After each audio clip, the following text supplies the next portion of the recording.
Hello friends, नमस्कार। स्वागत है आप सभी साथियों का आपके अपने यूट्यूब चैनल एग्री यूनिक पर। आज के इस वीडियो में हम बात करेंगे खरपतवार वर्गीकरण के दूसरे भाग के बारे में।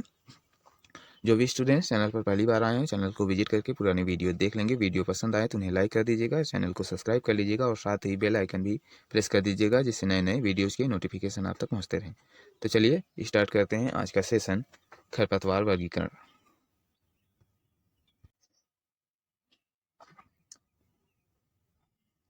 आज तीसरे प्रकार के वर्गीकरण में हम बात करेंगे फसल संबंध या सापेक्ष स्थिति के आधार पर वर्गीकरण। तो तीसरे प्रकार का वर्गीकरण आपका खरपतवार का कौन सा है? फसल संबंध या सापेक्ष स्थिति के आधार पर। तो इसमें पहला है निरपेक्ष पूर्ण खरपतवार, एब्सोल्यूट वीड्स हम किसे कहते हैं। तो इस वर्ग में हमेशा खरपतवारी पौधे ही आते हैं जो मनुष्य के लिए आर्थिक महत्व के नहीं होते एवं फसलों को सदैव हानि पहुंचाते हैं, जैसे हिरणखुरी, सत्यानाशी, प्याजी और कृष्णनील इत्यादि। ये हुए आपके एब्सोल्यूट वीड्स। नेक्स्ट है सापेक्ष खरपतवार, रिलेटिव वीड्स। रिलेटिव वीड्स क्या होते हैं? रिलेटिव वीड्स आपके देख लेते हैं। ये दूसरी फसलों के पौधे होते हैं जो बिना उगाए मुख्य फसल के साथ स्वतः उग जाते हैं, जैसे गेहूं के फसल के साथ जौ या सरसों के पौधे उगना। ये आपके कौन से खरपतवार हैं? तो सापेक्ष खरपतवार के अंतर्गत आते हैं। नेक्स्ट देखेंगे रोगीय व अवांछित वीड्स।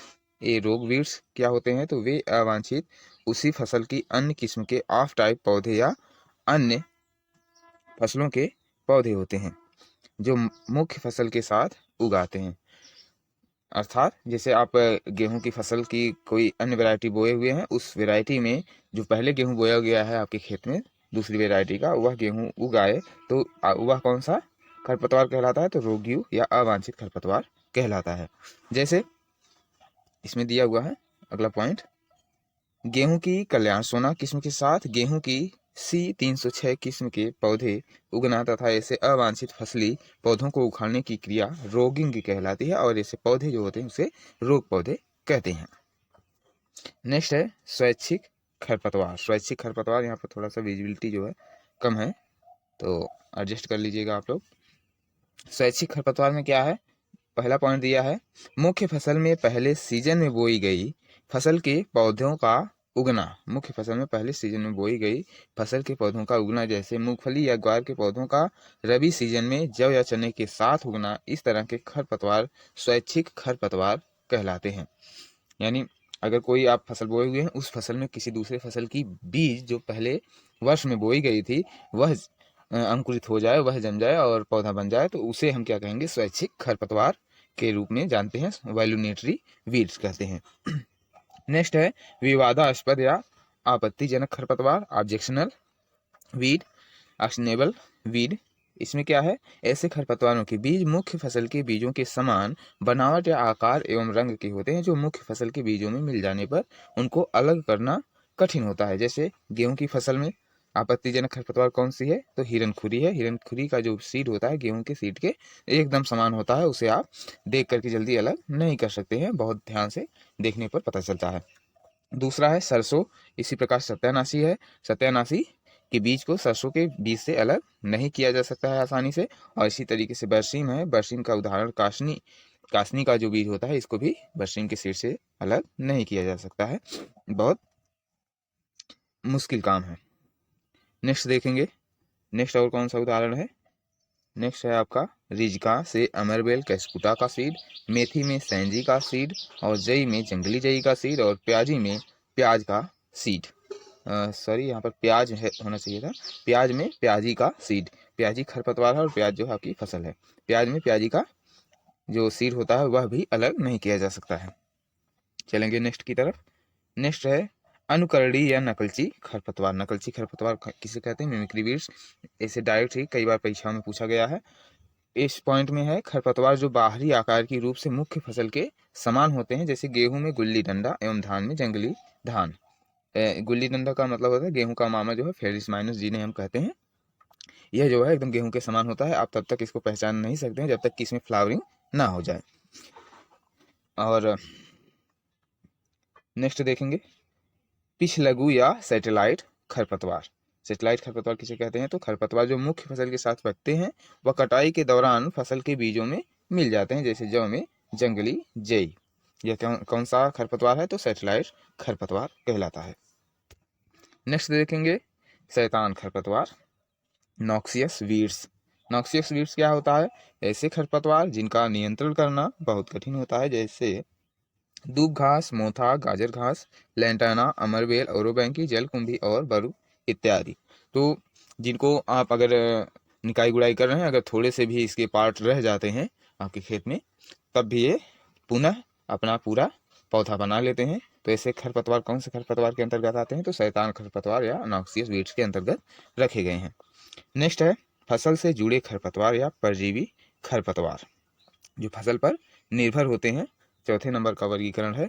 तो ये कौन कौन से हैं इसमें देख लेंगे। तो पहला है तना परजीवी। तना परजीवी स्टेम पैरासाइट्स वीड्स जो होते हैं उनको देख लेंगे। ऐसे खरपतवार मुख्य फसल के तने से पानी, पोषण एवं भोजन के लिए जुड़े रहते हैं। यहाँ से आप देख लीजिएगा, जुड़े रहते हैं किस लिए? पानी, पोषण एवं भोजन के लिए। नेक्स्ट देखेंगे कि इसे कितने भागों में बांटा गया है। तो इसे आपको 2 भागों में बांटा गया है। तो 2 भाग देख लेंगे। पहला भाग क्या है? पूर्ण तना परजीवी, टोटल या होलो स्टेम पैरासाइट वीड्स। कौन सा आता है इसमें? अमरबेल, जिसे डोडर या इसका वैज्ञानिक नाम है कैस्कुटा रिफ्लेक्सा के नाम से जाना जाता है। कैस्कुटा रिफ्लेक्सा टोटल स्टेम पैरासाइट है। यह कई बार परीक्षा में प्रश्न बना हुआ है, यहाँ से आप ध्यान से इसे पढ़ते चलिए और हो सके तो नोट डाउन कर लीजिएगा। देखेंगे इसमें इस खरपतवार में हरित लवक नहीं पाया जाता है, जिसमें भोजन स्वयं नहीं बनाकर पौसी फसल के तने से पोषण एवं भोजन प्राप्त करता है, इसलिए इसे पूर्ण तने का परजीवी खरपतवार कहते हैं। पोषी फसलें कौन कौन सी होती हैं जिस पर ये लगता है?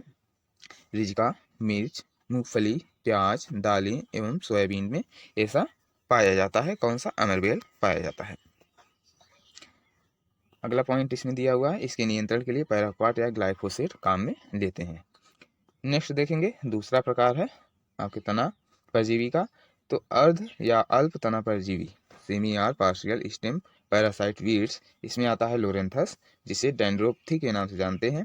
यह हरित लवक पाए जाने के कारण स्वयं भोजन बनाता है, परंतु पानी एवं पोषक तत्वों के लिए पोषी फसल के तने से जुड़ा रहता है, इसलिए अल्प तने का परजीवी खरपतवार भी कहते हैं, इसे खरपतवार कहते हैं। और इसमें पोषी फसल कौन कौन सी है? तो आम एवं बागवानी फसलें, जैसे चाय, रबर और सागवान। यह लगभग सभी काफ़ी बागवानी फसलों में पाया जाता है। अमरूद में भी देखा जाता है।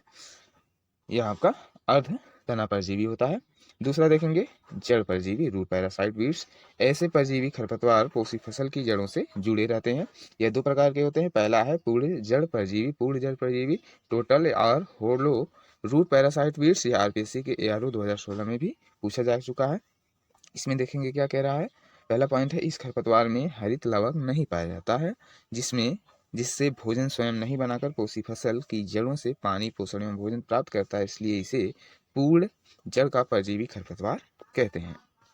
उदाहरण के रूप में देखेंगे, उदाहरण के लिए कौन सा है पूर्ण जड़ परजीवी में? औरोबैंकी, जिसे ब्रूम रेप के नाम से जानते हैं। इसका पोषी फसल कौन कौन सा है? सरसों, सोलेनेसी कुल के पौधे व आख इत्यादि। इतने हैं। दूसरा देखेंगे, दूसरा प्रकार है अर्ध या अल्प जड़ परजीवी, सेमी रूट पैरासाइट वीड्स। इसमें उदाहरण है रुखड़ी या विच वीड के नाम से जाने वाला स्ट्राइगा। इसकी पोषी फसल कौन सी है? ज्वार है और बाजरा है, मक्का है, गन्ना है और सूरजमुखी है। यह आरपीएससी एओ 2012 और 2016 में प्रश्न बना हुआ है यहाँ से। नेक्स्ट देखेंगे आत्मघाती अंकुरण। आत्मघाती अंकुरण क्या होता है? Suicidal germination. स्ट्राइगा के नियंत्रण के लिए अपोसी फसल कपास उगाते हैं, जिसकी जड़ों से स्ट्राइगोल नामक रसायन स्रावित होता है, जो स्ट्राइगा का अंकुरण जल्दी करा देती है, जिससे बिना पोसी फसल के उगते ही रूखड़ी के पौधे मर जाते हैं। तो आत्मघाती अंकुरण कराने से इसका नियंत्रण किया जा सकता है। तो आज के वीडियो में बस इतना ही।